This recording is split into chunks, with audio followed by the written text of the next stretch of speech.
शिवसेना पक्ष आणि चिन्हाबाबत सुप्रीम कोर्टात सुनावणीकडे सगळ्यांचं लक्ष।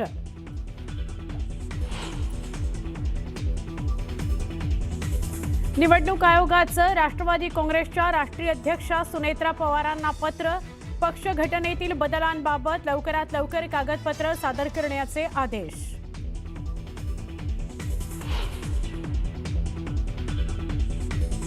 राज्य मंत्रिमंडळाची दुपारी 12 वाजता बैठक। एअर इंडियाच्या इमारतीमध्ये मंत्रालय कार्यालयाच्या स्थलांतराबाबत चर्चा होण्याची शक्यता।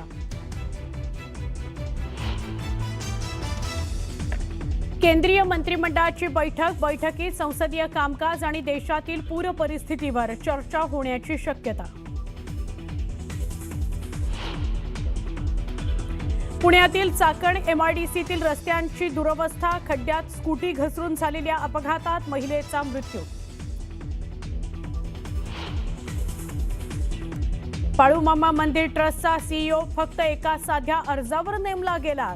धर्मादाय सहायुक्त निवेदिता पवार यांचा आणखी एक कारनामा।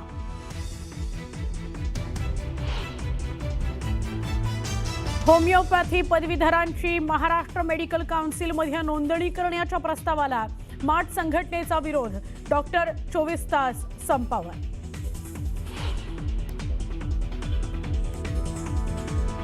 पुणे, सातारा, कोल्हापूरमध्ये मुसळधार पावसाचा अंदाज। विदर्भातील काही जिल्ह्यांमध्ये मुसळधार पावसाची शक्यता। आणि ऑगस्टच्या सुरुवातीला राज्यातील पुणे, कोकण, नाशिकच्या धरणातील पाणीसाठा समाधानकारक। विदर्भ आणि मराठवाड्यातील अनेक धरणांमध्ये कमी पाणीसाठा।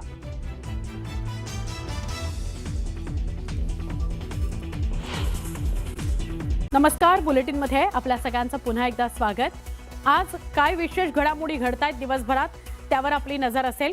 शिवसेना पक्षाचं नाव आणि धनुष्यबाण या निवडणूक चिन्हाच्या वादावर आज सर्वोच्च न्यायालयामध्ये महत्त्वाची सुनावणी पार पडणार आहे। सुप्रीम कोर्टात ही सुनावणी साधारणपणे सकाळी 11च्या नंतर सुरू होईल।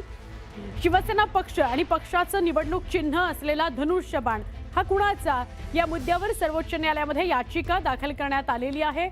केंद्रीय निवडणूक आयोगाच्या निर्णयाला उद्धव ठाकरेंनी सर्वोच्च न्यायालयामध्ये आव्हान दिलेलं आहे। आता या संदर्भात आज सुनावणी होतीये। 11 नंतर ही सुनावणी होईल। काय नेमकं या सुनावणी दरम्यान होतं हे बघणं महत्त्वाचं ठरणार आहे।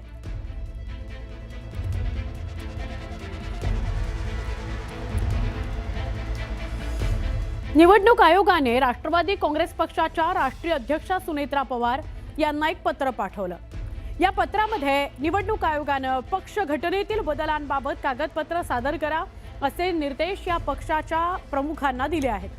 पक्षाच्या घटनेतील अनेक बदलांना समर्थन देणारी आवश्यक कागदपत्र आणि प्रस्ताव सादर करण्यात आले नसल्याचा उल्लेख या पत्रामध्ये करण्यात आलेला आहे। जर तुम्हाला पक्ष घटनेमध्ये काही बदल करायचा असेल तर तो बदल केल्यानंतर त्याच्या संदर्भातली माहिती तुम्हाला निवडणूक आयोगाकडे स्पष्ट करावी लागते आणि त्यासाठीचे संबंधित अधिकृत कागदपत्र सादर करावे लागतात। 27 जुलैला हे पत्र निवडणूक आयोगाने पाठवलेलं आहे। टीईटी परीक्षेबाबतचा निर्णय लवकरच कॅबिनेटमध्ये घेतला जाणार आहे अशी माहिती उच्च आणि तंत्रशिक्षण मंत्री चंद्रकांत पाटील यांनी दिली। हा विषय धोरणात्मक असल्यामुळे केवळ शिक्षण मंत्र्यांच्या पातळीवर हा निर्णय होणार नाहीये, मंत्रिमंडळातच यावर अंतिम स्पष्टता येईल असं त्यांनी सांगितलं। यावेळी त्यांनी शिक्षक आणि पदवीधर मतदारसंघाच्या मतदार नोंदणीचं महत्त्व सुद्धा अधोरेखित केलं। येत्या आठवड्याभरामध्ये शिक्षकांनी मोठ्या प्रमाणामध्ये नोंदणी करण्याचं आवाहनही करण्यात आलेलं आहे।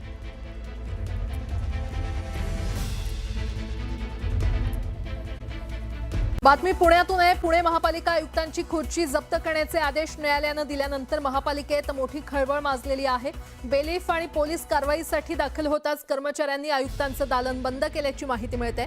फुरसुंगी येथील 2011च्या जमीन संपादनाचा मोबदला वारंवार आदेश देऊन देखील न दिल्यानं न्यायालयाने ही कारवाईचे आदेश दिले होते। मात्र महापालिकेच्या विधी विभागानं तातडीनं न्यायालयात शपथपत्र सादर केल्यानंतर ही कारवाई ऐनवेळी टळली।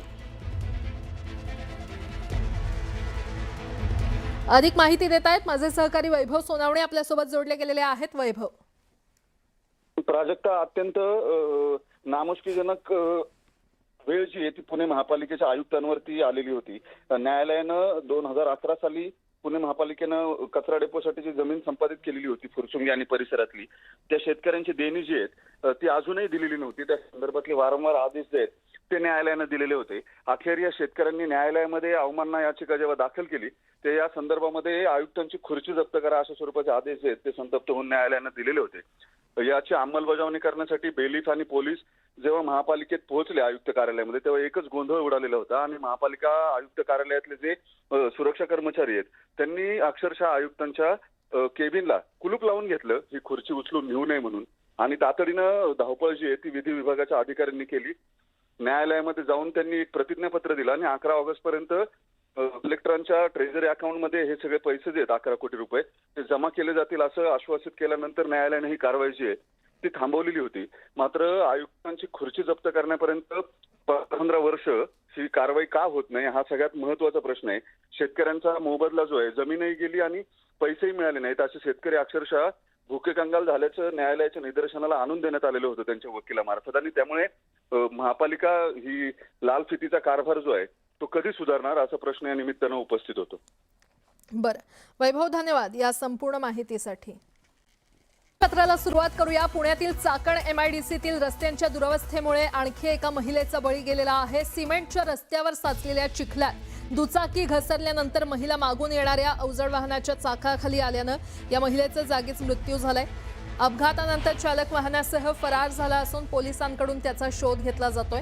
या अपघातात मृत्यू झालेल्या महिलेचं नाव सानवी पांचाळ असून त्या 42 वर्षांच्या होत्या. भोसरीतील इंद्रायणी नगर इथे राहणाऱ्या सानवी पांचाळ या चाकण MIDCतील स्कोडा कंपनीमध्ये सुरक्षा रक्षक म्हणून कार्यरत होत्या.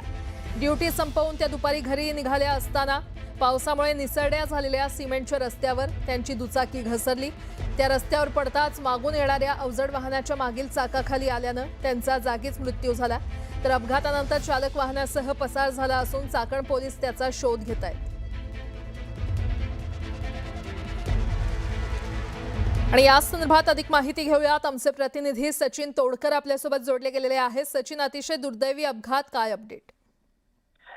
खरं तर अशा घटनेतील पंचतारांकित MIDC म्हणून चाकण MIDCचा ख्याती आहे. मात्र चाकण MIDCला आता खड्ड्यांचं ग्रहण लागलंय.